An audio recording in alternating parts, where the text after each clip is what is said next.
최근에요, 일본 역사 교과서 왜곡 문제 등 이 반세기가 지난 지금까지도 한일 관계에 아직 청산되지 못한 문제가 많은데요. 얼마 전 부산에서는 한국과 일본의 지난 역사 속에 묻혔던 원혼들을 위로하는 자리가 마련됐습니다. 그 현장으로 함께 가시죠.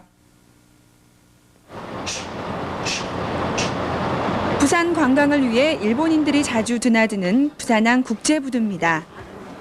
줄지어 늘어선 일본인 관광객들 한켠에 낯선 나무 상자가 하선을 기다리고 있는데요.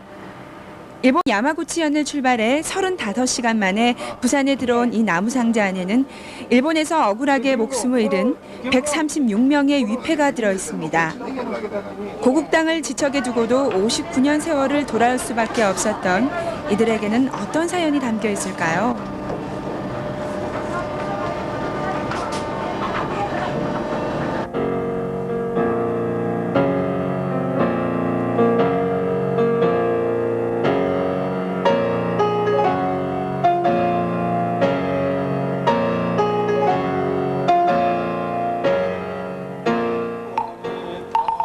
지난 27일 부산역 광장에서는 부산 시민들이 참석한 가운데 강제징용 희생자 136위의 영영 노제가 펼쳐졌습니다.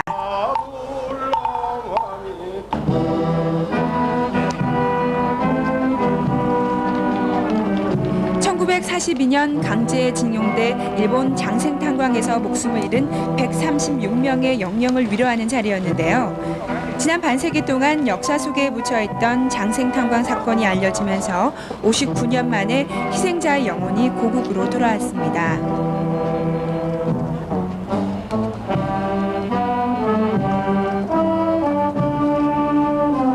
그동안 남편, 아버지의 시신조차 찾지 못했던 유족들은 오늘에서야 그들을 만나게 됐습니다. 말씀하실 수 있으세요? 어떤 분이 돌아가셨어요? 아버지가 내가 태어나기 전에 우리 엄마 뱃속에서 3개월 만에 돌아가셨어요. 그래 내가 아직까지 내가 아버지라는 이름 한 번도 못 불러봤는데 애국 애족심을 승화시켜 아버지 성함이 어떻게 되시는지? 저는 성자도자. 우리 아버지가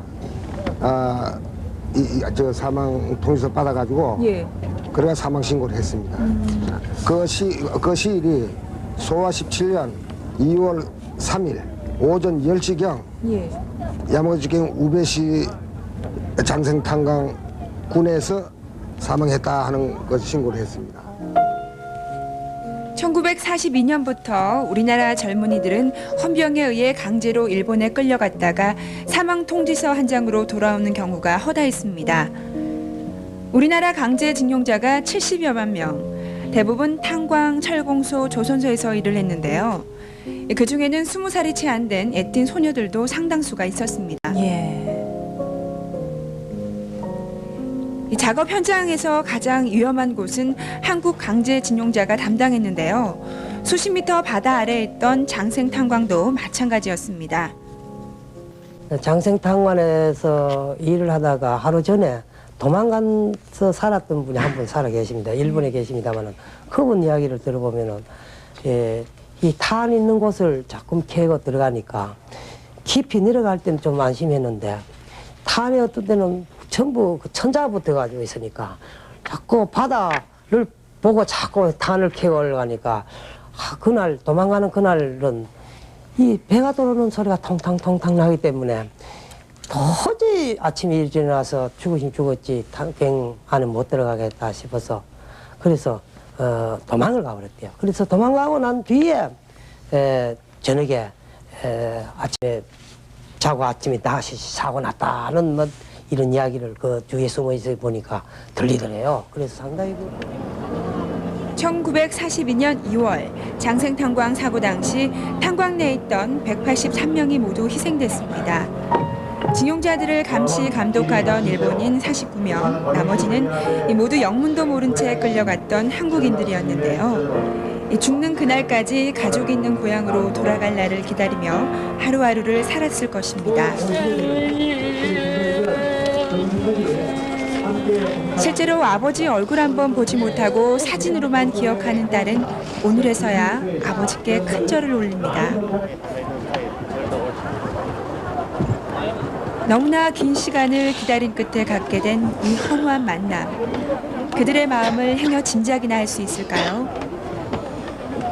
시청자 여러분, 복영사 전수목장으로 마실 분들만 가십시오. 아버지, 난 아버지라고 아무도 안 불러봤어요. 이제 처음 부른다네, 나는. 아버지.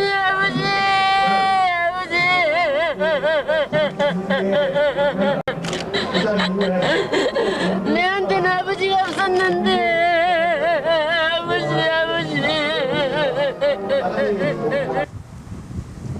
장생탄광 희생자 위패를 국내로 모셔오기에 앞서 지난 25일에는 일본 야마구치현 우베시 장생탄광 현지에서 천도제를 열었는데요.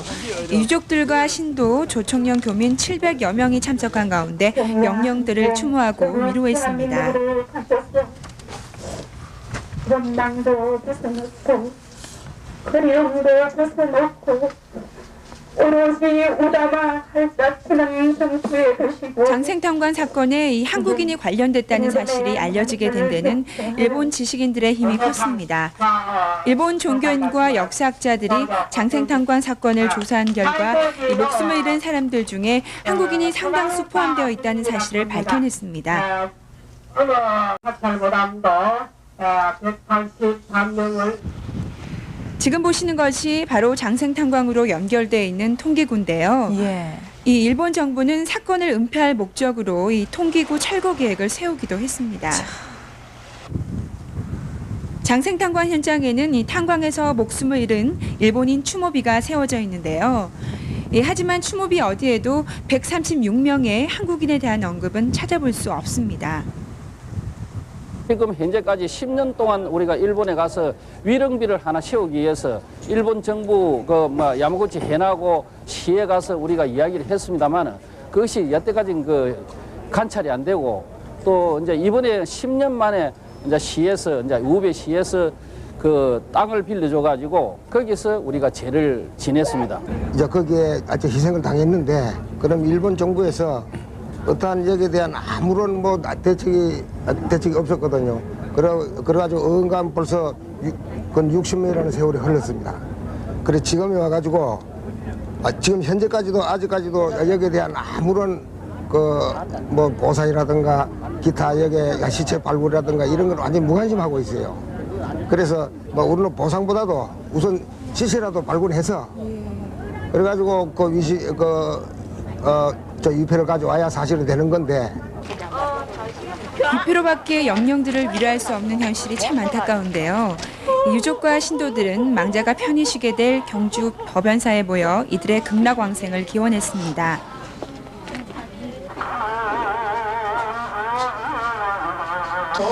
극락전에 모셔진 136인의 위패는 하루 2차례 아침 저녁으로 보살핌을 받게 됩니다.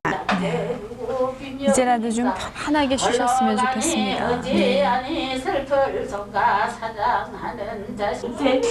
바람 같은 우리 인간 세상 무정하네 인간 세상 모든 일제시대 때에 72만 명이라는 조선인들이 일본에 강제로 끌고 갔습니다. 그러나 일본 사람들은 강제로 끌고 왔다 소리 안 합니다. 그리고 아직 돌아오지 못한 30여만 명들이 죽어서 지금 부천에 헤매고 있습니다. 이러한 문제도 일본 사람들은 아무 대책을 세우지 않고 있습니다. 이것이 오늘의 한일 관계의 현실이고 오늘의 우리의 반세기가 지난 지금까지도 오욕으로 점철된 한일 간의 역사가 지속되고 있습니다. 속에서 희생된 사람들과 유가족 또한 아픔의 세월을 겪고 있는데요.